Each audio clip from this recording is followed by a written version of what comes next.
તો જીવન કેમ જીવવું એની વાત આપણી ગીતાથી વધારે સારી રીતે કોઈ શીખવાડતું નથી. હું હમણાં હરિદ્વારમાં ગયા વર્ષે આવ્યો તો કૃષ્ણ ભગવાન મળ્યા મને ગંગા ઘાટે. સાચું કહું છું.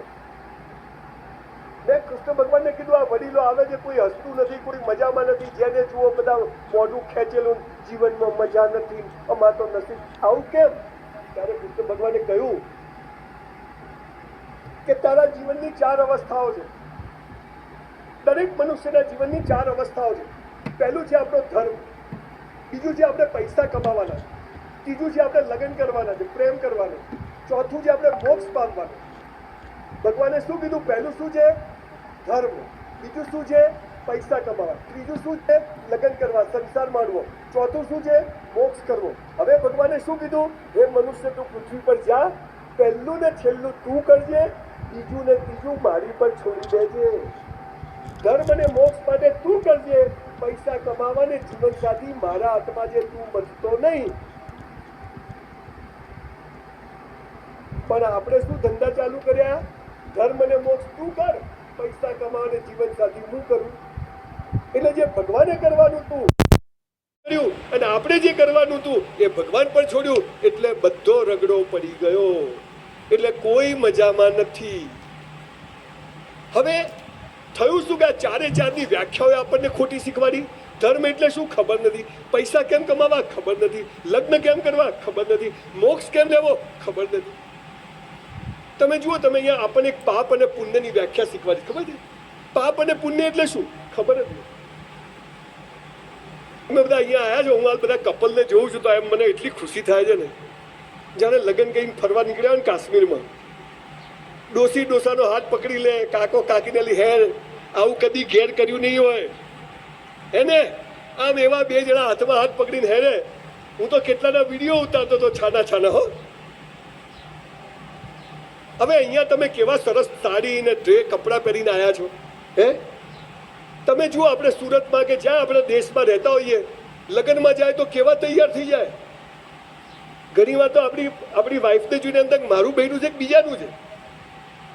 અને ઘરમાં તો ખબર જ ના પડે કે ઘરવાળી કયો હતી. ઘરમાં આપણે જૂના કપડાં પહેરીએ, બહાર જઈએ એટલે હીરો હિરોઈન જેવા પહેરીએ. આપણે બધું જીવન બીજાને બતાવવા જીવીએ છીએ. સંજય બી ઘેર આવે તો નવા કપડાં કાઢીએ. આપણે હાલ કોનો તૂટી ગયો હોય. સંજય બી ઘેર આવે તો નવી થાળી, અને આપણે થાલું તોરું ગોળ ગોળ ફરે. આપણે બધું જીવન બીજાને બતાવવા જીવીએ છીએ.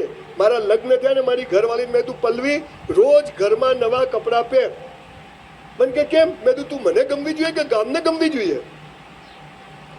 વલ્લભભાઈ 35 વર્ષથી આજે છૂટું નથી કર્યું. અહીં વડીલોને એક પાપ અને પુણ્યની વ્યાખ્યા કહું છું સાચી. જે બીજાને બતાવવા કરો ને એ બધું પાપ, અને પોતાને બતાવવા કરો એ પુણ્ય. આટલી જ વ્યાખ્યા છે ભાઈ, આટલી જ વ્યાખ્યા છે. આ ધનજી દાદાનો પરિવાર આ બધું કરે છે તમને મોજ કરાવવાની. એમને ગમે છે, એમને મજા આવે છે માટે કરે છે, કોઈને બતાવવા કરતા નથી. અને જો બતાવવા કરીએ તો એ પાપ થઈ જાય છે. પણ પોતાના નિજાને સમાન મને આપ્યું છે. તમારા દીકરા જમાયું એમના ત્યાં કામ છું, સરસ મજાની વાત બોલ્યા હતા કે ભાઈ તમે તમારા દીકરા જમાઈઓ કામ કરે છે એનું તમે અહેસાન ચૂકવીએ. તમે ભાવ તો જુઓ. એટલે પાપ અને પુણ્ય બીજું કશું નથી. જે બીજાને બતાવો. એટલે આજે ઘેર જઈ રોજ નવા વાહનમાં ખાજો, ઘરમાં નવી જ હાડીઓ પહેરજો, બહાર જાઓ એટલે જૂના ચાલશે. સમજી ગયા? ધણી ધણિયાની હવાર ઉઠો એટલે જાણે આજે આપણો લગ્નની તારીખ હોય એવા તૈયાર થઈ જવાનું. આઈસ્ક્રીમ ખાવાની ઈચ્છા થાય તો આજે જ ખાઈ આવજો, નહીં તો ભૂત બની લારી આજુબાજુ ફરશો.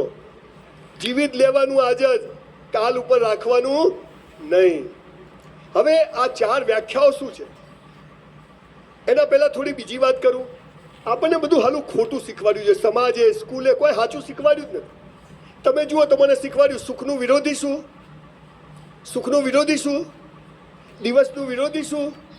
જન્મનું વિરોધી શું? સૂર્ય કઈ બાજુ ઉગે, કઈ બાજુ આથમે? ઉલ્લુ બનાયા છે. સૂર્ય કદી ઉગતો જ નથી, આ ડામચીઓ ફરે છે.